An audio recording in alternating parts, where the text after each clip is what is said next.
Hello everyone, Storm11 here. Today we'll be taking a look into the possibility of another severe weather outbreak across the south. Isn't this kind of wild? This is the day 4 probability outlook for the SPC. Now we're looking on this from a different website. This is pitiful weather.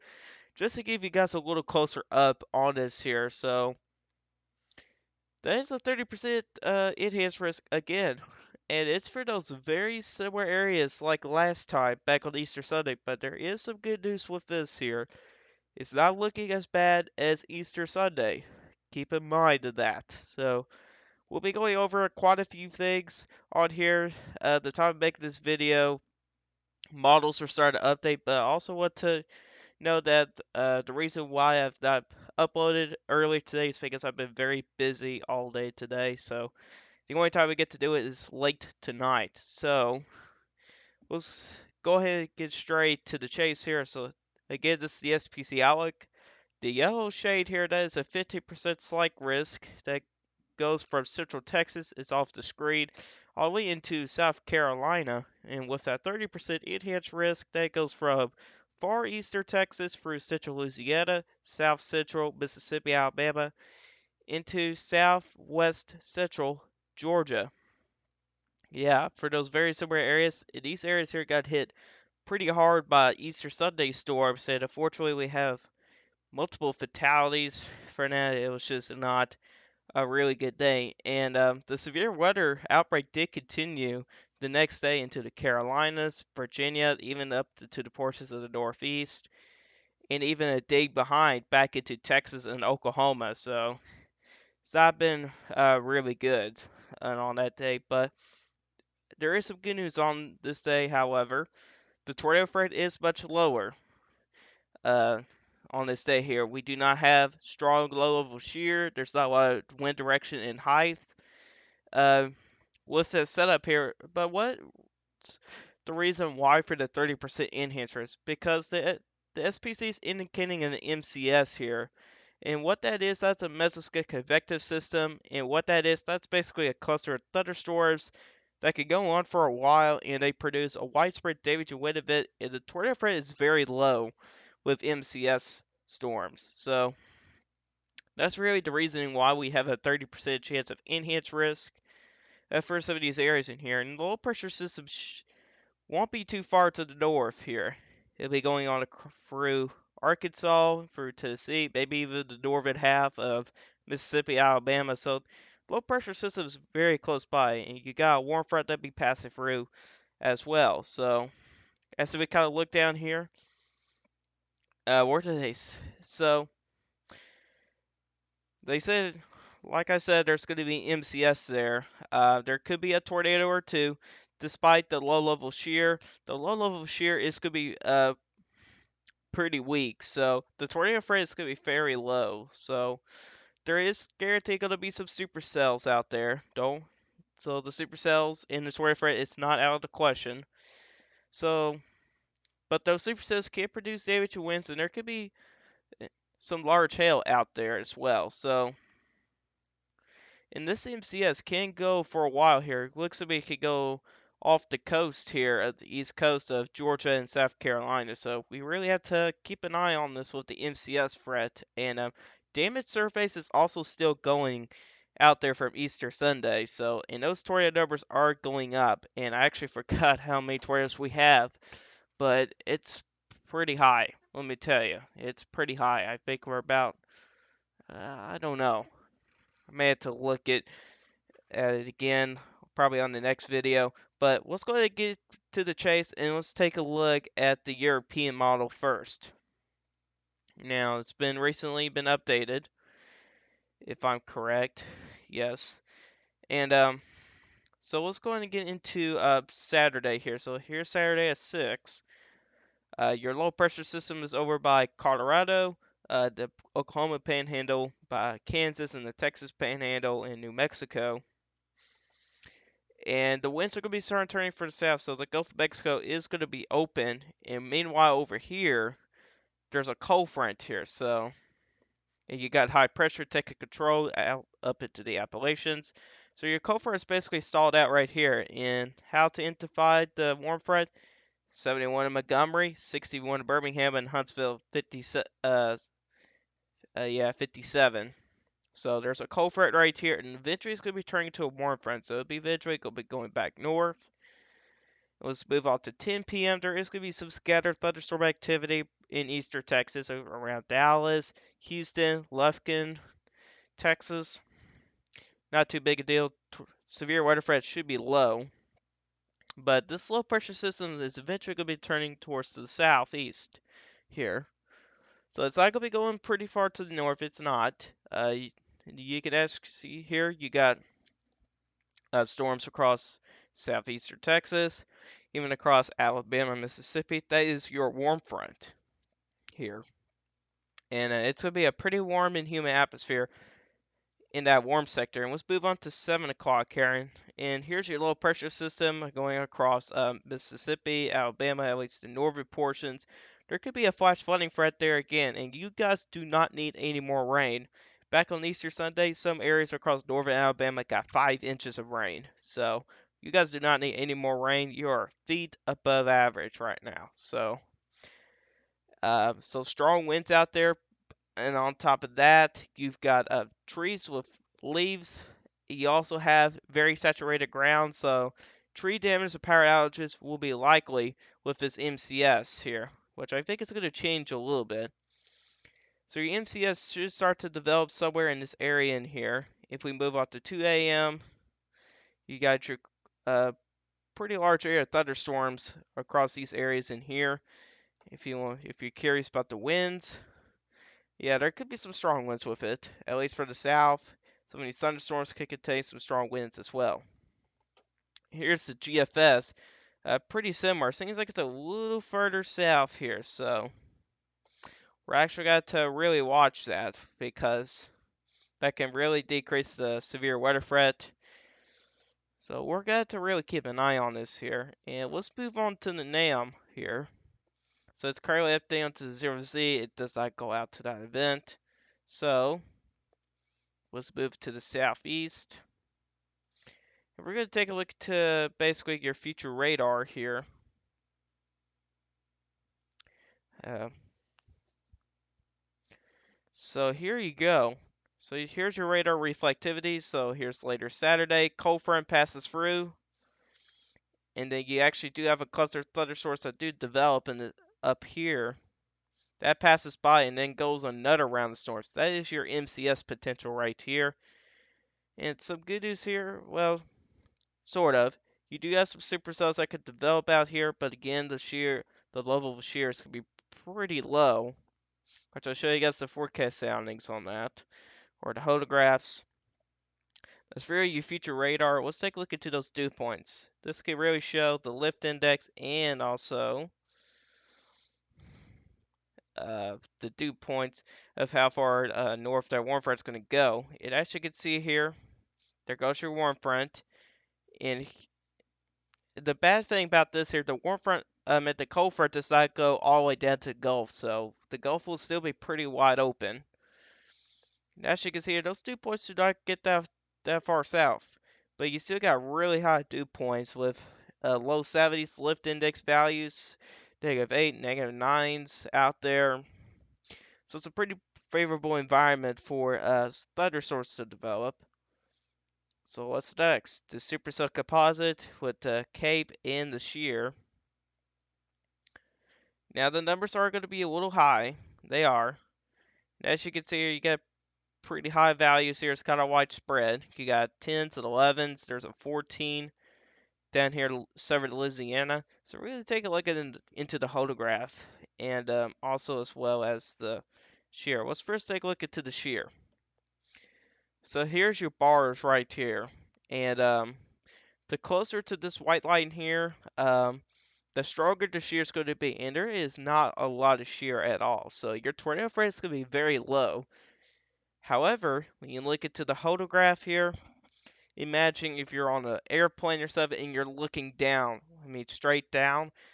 This is basically what it looks like here. So if you have a very significant curve, this is not really a significant curve, probably up to 30 knots, which is not that strong. But there could be a probably a chance for a weak tornado, probably in that area, but with the low level shear, it's probably going to be a very low end in the effective layer. It's only at a 3, which is pretty low chance, and there is a lot of instability there as well. You got 3,527 cape, and again, not a lot of shear, 26 knots. You really need above 40 for it. Let's continue on, and what's kind of terrifying is with those significant tornadoes, look at some of these higher values here in those same areas, and we do not want that to happen. And I believe this is the max here from the NAM. I'm not really going to take that as a PDS tornado because of low level shear. There is a pretty good hodograph though, between 30 and 40 knot winds with a little bit of a larger curve. The shear is very low towards the surface, so overall the tornado threat is still low without low level shear being weak.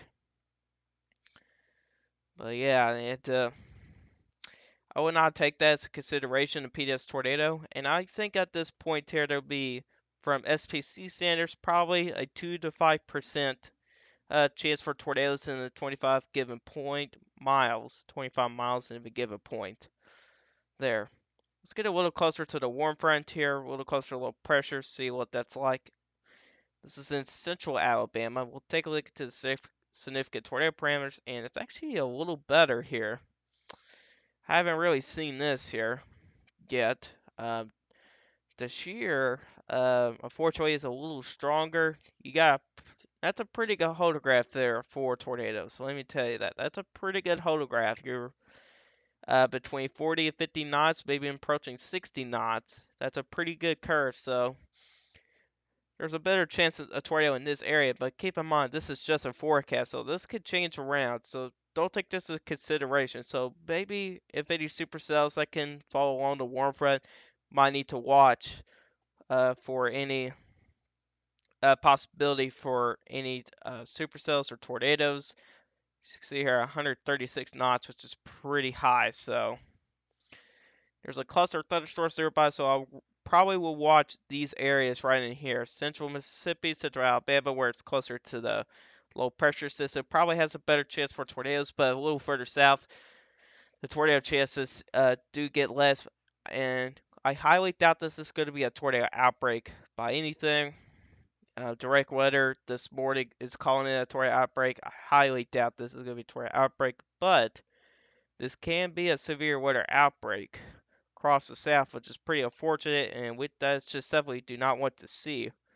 It's actually got some pretty high values across southern Georgia and northern Florida, and this is getting into the middle of the night, so let's go ahead and check those areas. And really, above a 1 is when you have tornado chances here. Low level shear, it's kind of weak, down there. I will not take this into consideration of PDS tornado. The holograph is decent, and the effective layer, it's between a 3 and a 4, and there's a lot of instability. And low level winds is not overly that strong either. This is pretty much the surface right here. Uh, the lighter blues are weak winds, and when you get to the yellows, it's a little stronger. And to the orange and the reds are a little bit stronger winds there. So that's kind of interesting there. So the tornado threat will be there, but it's not going to be that high. So don't really worry too much about that. And let's take a look into the helicity. Actually, let's take a look to the energy helicity. So this is really the combination between uh, CAPE and helicity, if I'm correct. So this is the energy helicity. This is also another way to look into the tornado threat. As you can see here, really over a 1 or a 2 is when you start to get some tornadoes problems, really. I don't know what other way to put it, but it's really over a 2, in my opinion, is probably the better chance for tornado threat.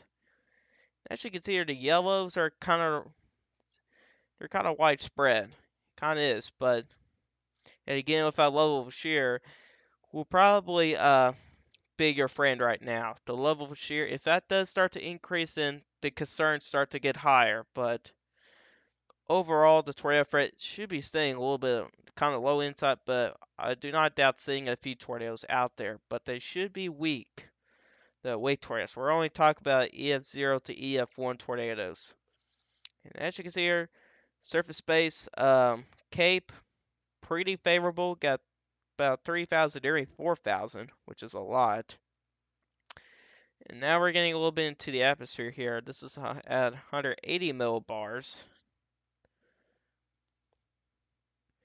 As you can see, there is still some pretty good Cape values out there. So Cape is definitely not going to be a problem. We'll take a look into the mid-level lap rates on this.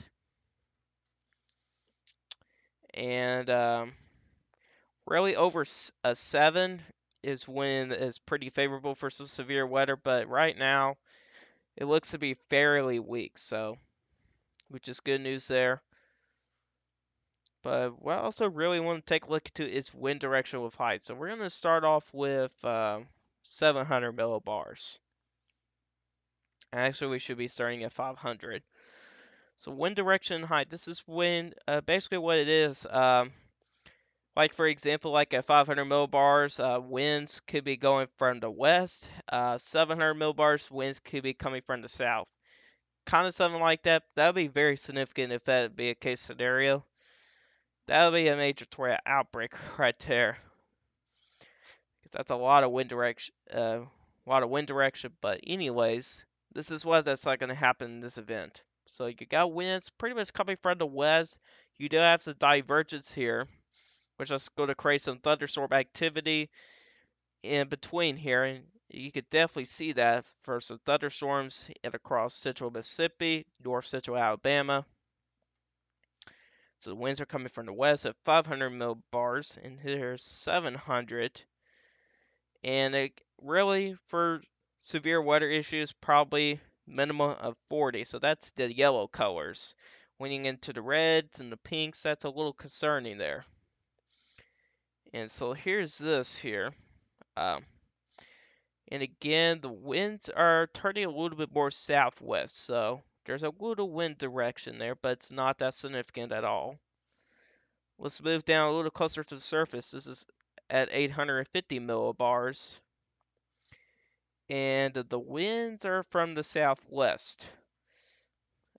So you got winds west, southwest so far. And this is 925 millibars, so this is pretty much closer to the surface. And you do have some winds coming from the south in a couple areas. So there is some wind direction in height. It's not that significant. Really not between 40 and 45. So there is going to be some wind direction in height. So that kind of adds on to the tornado threat.